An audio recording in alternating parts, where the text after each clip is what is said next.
Welcome to the Relationship Unconscious podcast series. I'm Dr. James Tobin, a licensed psychologist and psychotherapist.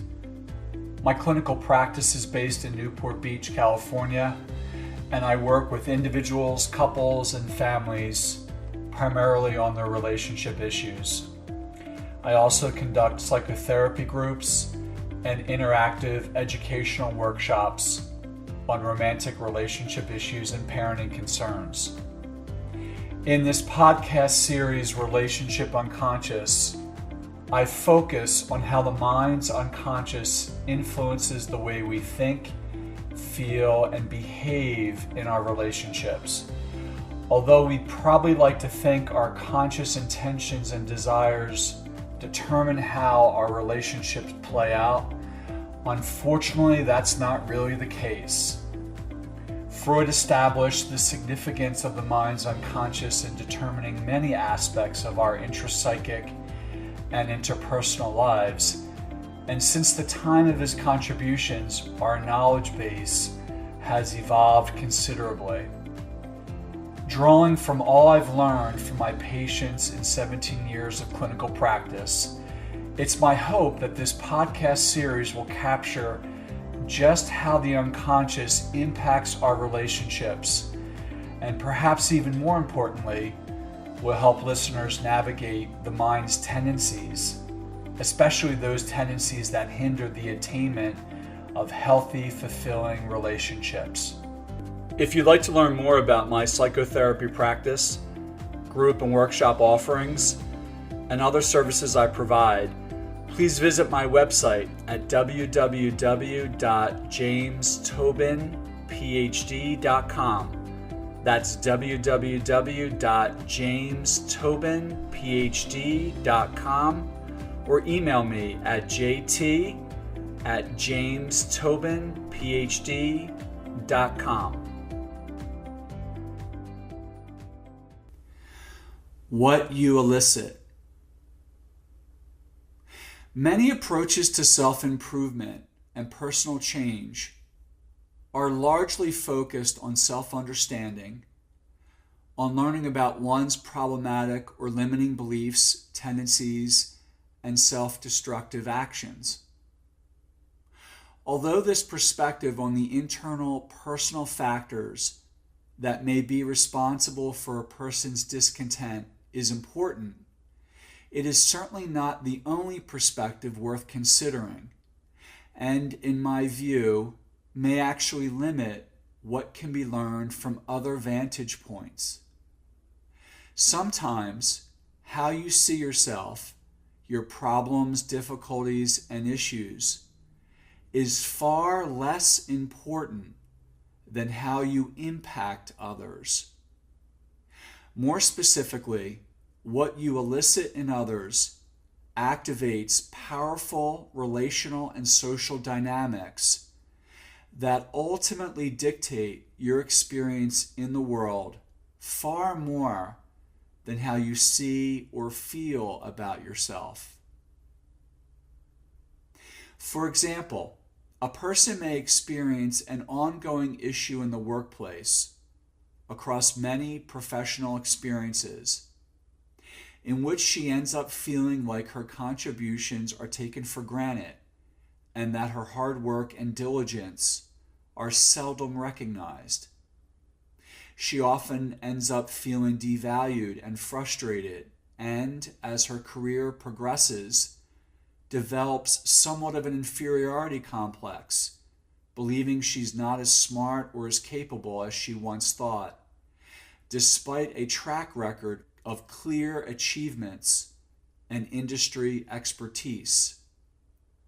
She may seek out the help of a psychotherapist to work with her on her diminishing self-esteem, dwindling lack of motivation, and suspected lack of appeal to those with whom she works. She may even consider a career change. But this woman's pursuit of these various lines of inquiry would likely not help her very much. What she has failed to consider is that her difficulties may have little to do with her technical skills or even her soft people skills.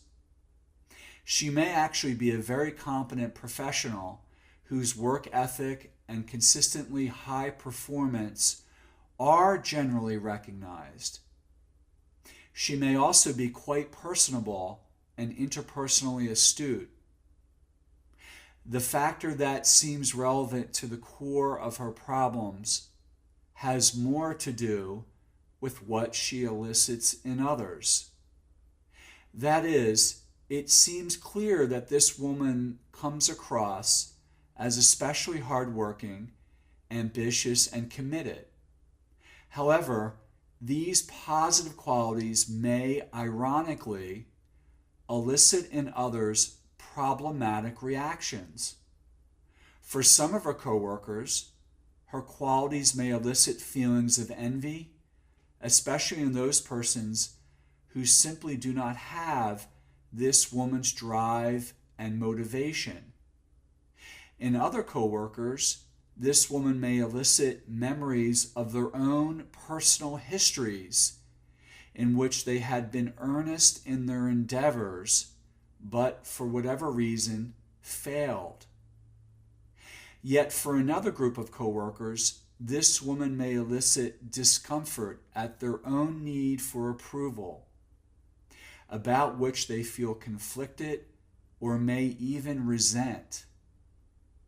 Whatever the case may be, this woman's admirable personal qualities exhibited in the workplace paradoxically end up backfiring on her. They activate a range of feelings in her coworkers who project their own issues onto her and ultimately withdraw from or reject her. Unbeknownst to this woman, gradually, insidiously, she inadvertently inspires in others difficult emotions and conflicts that really have nothing to do with her at all, and then is rejected for them. The distinction between who this woman is in the workplace versus what she elicits in the hearts and minds of others, or perhaps better stated, what she represents to others about themselves, is of primary importance here. People can attempt to work on themselves for a long time in psychotherapy as well as in other venues, yet attention may fail to be paid to what a person activates in others, what he or she represents to others, and the way in which he or she tends to be projected onto, unfairly and inadvertently.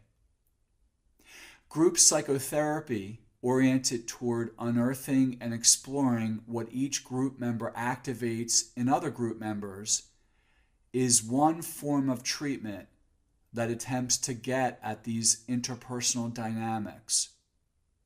Group therapy patients gradually learn how to use their newfound awareness to impact others with more control and certainty.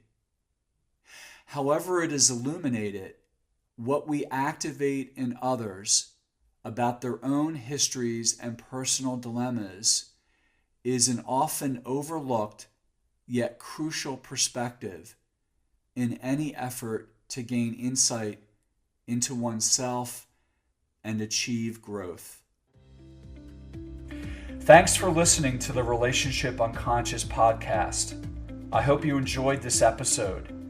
If you'd like to react to something you've heard, I encourage you to email me at jt@jamestobinphd.com.